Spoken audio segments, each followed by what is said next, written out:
Halo semuanya, kembali lagi di channel Raja Galba. Ya, nah, gimana nih kabarnya teman-teman seperjuanganku?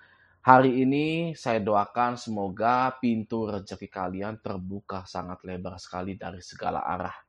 Ya, sehingga kalian bisa memperbaiki semuanya, memperbaiki ekonomi dan lain-lain. Ya, yang lagi jualan semoga cepat laku, yang baru-baru lamar kerja semoga cepat keterima, yang masih nunda-nunda, yang nganggur-nganggur gitu kan, semoga diberikan ide yang cemerlang untuk merubah segalanya lebih baik lagi. Amin ya robbal alamin. Oke. Nah guys, ya di video kali ini saya ingin membahas tentang satu hal yang mungkin belum Anda ketahui. Gitu ya. Jadi misalkan kita galbay, ya kan galbay karena nggak mampu gitu kan, nggak mampu sama sekali gitu kan, saya sudah cari sana sini, aduh nggak ketutup, ya kan, saya mengutamakan kebutuhan dulu, fokus gitu kan ya. Nah, selama Anda mengutamakan kebutuhan Anda dulu, apa yang terjadi jika pinjol-pinjol ini bangkrut ketika Anda masih gagal bayar? Gitu ya. Nah, di sini ada jawabannya guys ya. Dan ada satu contohnya, kita menggunakan salah satu pinjol yang baru saja dicabut izin usahanya oleh OJK. Gitu ya. Wih, kok OJK mencabut izin usahanya pinjol gitu kan ya? Ya jelas guys ya. OJK itu, waduh, ya saya mau berkata-kata pun sebenarnya nggak bisa gitu. Tapi kalau melihat realita ya, kalau mau melihat realita, OJK itu bengis guys. Bengis ke semuanya. Ke nasabah iya, ya, ke pinjol iya, tapi lebih bengisan ke pinjol sebenarnya. Ya, kalau ke nasabah itu sudah ada aturan perlindungan hukum, ya perlindungan konsumen, gitu ya. Kita sudah dilindungi, tidak boleh nagih ke kantor, tidak boleh nagih ke RT RW, tidak boleh nagih di publik. Pokoknya nggak boleh guys, ya harus benar-benar di domisili kita, tidak boleh kemana-mana. Oke? Itu yang pertama. Yang kedua, tidak boleh ada spam WA, ya, terus kata-kata maki-makian, tidak boleh ada penyebaran data, ya, tidak boleh ada yang lain-lain pokoknya. Nah, kalau OJK ke pinjol, kalau Anda mau tahu ya, OJK ke pinjol itu ya, OJK ke pinjol itu, sini, kamu transferkan ke saya 25 miliar setahun. Ya kan? Kalau nggak bisa, saya cabut izin usahanya kamu. Ya, bodoh amat. Ya kan? Mau kamu tahun-tahun kemarin bisa bayar, mau nggak bisa bayar, saya cabut izin kamu. Ya, seperti di sini guys. Ya, nih ya. OJK wajibkan pinjol kode lakukan 8 hal ini usai pencabutan izin usaha. Wih, berarti kan kode itu kan dulu-dulunya sudah setor kan ke OJK kan 25 miliar gitu kan. Kalau nggak salah ya 25 miliar gitu ya. Tapi sekalinya nggak ada. Ya guys ya, sekalinya modalnya nggak ada langsung dicabut. Bengis nggak?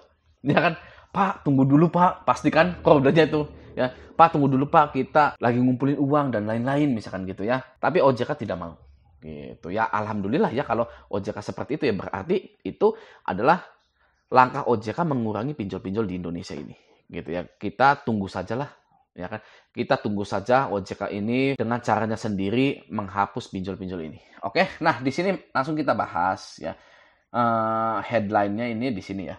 OJK mencabut izin Krode karena pelanggaran modal minimum dan kinerja buruk. Krode harus menyelesaikan 8 kewajiban termasuk menyelesaikan hak lender. Nah, tadi ya guys ya. Nah, apa sih yang terjadi jika pinjol ini bangkrut? Gitu ya. Oke, kita baca di sini ya. Otoritas Jasa Keuangan atau OJK mencabut izin usaha PT Krode Membangun Bangsa pada 6 November 2025. OJK mewajibkan perusahaan pinjol atau fintech P2P lending itu menyelesaikan 8 poin penyelesaian masalah. Nah, OJK pun mewajibkan Krode untuk melakukan 8 hal setelah pencabutan izin usaha. Berikut daftarnya. Yang pertama, ya, menghentikan seluruh kegiatan usahanya sebagai penyelenggara pinjaman daring, kecuali untuk melaksanakan hal-hal sesuai ketentuan perundang-undangan. Ya, jadi sudah berhenti, stop. Aplikasinya pun udah nggak ada lagi kayaknya guys. Gitu ya. Oke, nah nomor 2, melarang pemegang saham, pengurus, pegawai, atau pihak terrelasi kode untuk mengalihkan, menjaminkan, mengagunkan, menggunakan, mengaburkan pencatatan kekayaan dan atau melakukan tindakan lain yang dapat mengurangi atau menurunkan nilai aset kekayaan perusahaan kecuali karena dan untuk hal-hal yang berkaitan dengan pemenuhan kewajiban terhadap ketentuan perundang-undangan. Jadi nggak boleh dijaminkan, diagunkan, ya, dikaburkan itu nggak boleh guys. Ya harus sudah stay di situ saja. Gitu, oke. Nomor 3, menyelesaikan hak dan kewajiban kepada lender, borrower, atau pihak-pihak lainnya sesuai ketentuan perundang-undangan. Nomor 4, menyelesaikan hak karyawan sesuai ketentuan di bidang ketenagakerjaan. Jadi nomor 3 dan 4 ini ya kita bahas dulu ya. Menyelesaikan hak dan kewajiban kepada lender, borrower, atau pihak-pihak lainnya sesuai ketentuan perundang-undangan. Pinjol kode wajib mengembalikan uang ke investor. Kalau bisa, kalau nggak bisa gimana? Ya kan? Kita belum tahu tuh jawabannya tuh. Ya, karena nggak ada uangnya sih. Ya kan mau gimana gitu loh. Apakah OJK mau mengembalikan dana? Tidak mungkin. Tidak mungkin mau.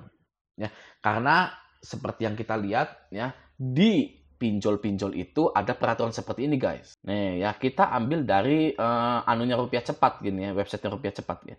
Di sini ada tulisan seperti ini. Ya. Seluruh resiko pendanaan yang timbul dalam transaksi LPBBTI atau pinjol ditanggung sepenuhnya oleh pemberi dana, ditanggung sepenuhnya oleh investornya. Ya, gitu guys. Jadi kalaupun misalkan kode ini bangkrut atau pinjol-pinjol ini bangkrut, itu kayaknya ya guys ya, para investor ini merelakan uangnya guys. Kayaknya sih ya, gitu ya, kayaknya. Gitu, karena itu sudah menjadi tanggung jawab para investor. Kalau ke borrowernya gimana? Ke peminjamnya gitu, ke kita-kitanya. Gitu kan ya, pastinya menagih guys. Menagih. Lalu nasabah ini karena belum ada uang sama sekali, bilang, saya belum ada uang sama sekali. Kesini aja, silakan. Ya, kalau mau ambil barang, silakan saja. Gitu kan ya. Kan nggak mungkin si pinjol yang mau bangkrut ini datang ke situ, terusnya ngambil barang-barang, ngejualin kan nggak mungkin banget guys, nggak mungkin. Apalagi misalkan ke pengadilan, ya tambah uang lagi, orang nggak ada uang kok buat setor modal aja, gitu kan ya. Nah itu yang masih jadi pertanyaan itu guys. Kalau dari OJK itu, makanya OJK itu sekarang ini mewajibkan para perusahaan-perusahaan pinjol itu pakai asuransi. Selanjutnya, yang nomor 4, menyelesaikan hak karyawan sesuai ketentuan di bidang ketenagakerjaan. Jadi bagi Anda ya DC, kalau Anda dipecatin atau pinjol-pinjol Anda itu bangkrut gitu, Anda masih berhak mendapatkan gaji. Ya, gaji Anda itu masih berhak loh guys. Ya, Anda minta tuntut gitu ya gajinya gitu. Oke. Nah, nomor 5, memberikan informasi secara jelas kepada lender, borrower, atau pihak-pihak lainnya yang berkepentingan mengenai mekanisme penyelesaian hak dan kewajiban. Ya tadi lah gitu ya. Nomor 6, menyelenggarakan RUPS paling lambat 30 hari kerja sejak tanggal pencabutan izin usaha ini untuk pembentukan tim likuidasi dan pembubaran badan hukum kode serta menyusun dan menyampaikan neraca penutupan kepada otoritas jasa keuangan sesuai ketentuan yang berlaku. Ya, ini merancang atau menyelenggarakan action untuk penutupannya gitulah guys ya. Nomor 7, menunjuk penanggung jawab dan pegawai yang bertugas sebagai gugus tugas dan pusat layanan untuk melayani kepentingan debitur dan masyarakat sampai dengan terbentuknya tim likuidasi dan harus dilaporkan kepada otoritas jasa keuangan paling lama 5 hari kerja sejak pemberitahuan pencabutan izin usaha dari otoritas jasa keuangan. Gitu. Nomor 8, melaksanakan kewajiban lainnya sesuai ketentuan perundang-undangan gitu. Ini apakah ada yang tahu? Tidak ada yang tahu guys. Ya apa itu sesuai perundang-undangan gitu kan ya. Ya hanya pengusaha pinjol yang tahu guys. Gitu ya. Apa sih yang harus dilakukan gitu ya. Seperti itu guys. Jadi ketika Anda ini ya tadi ya kondisinya gitu ya.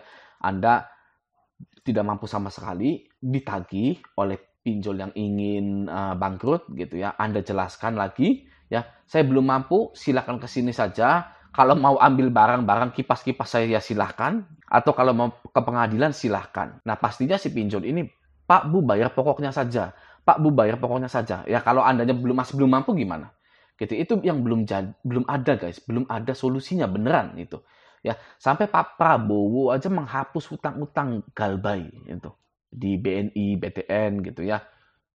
Pak Prabowo itu. Karena tidak ada solusinya guys untuk hal itu. Oke? Nah, jadi bagi Anda yang galbay-galbay dipinjol ya. Nah, jadi bagi Anda yang masih berjuang ekonominya ya, masih berjuang menjadi lebih baik lagi ya, tetap semangat. Yuk, ya kan kita semangat bareng-bareng. Anda juga kalau misalkan punya keluh kesah, silakan berbagi di grup Facebook Raja Galbay ini. Silakan. Tapi ya ini hati-hati kalau ada yang inbox, ada yang menawarkan jasa apa-apa itu jangan pernah diladeni karena pasti penipuan. Oke? Nah, semoga video ini bermanfaat. Sampai jumpa di video selanjutnya.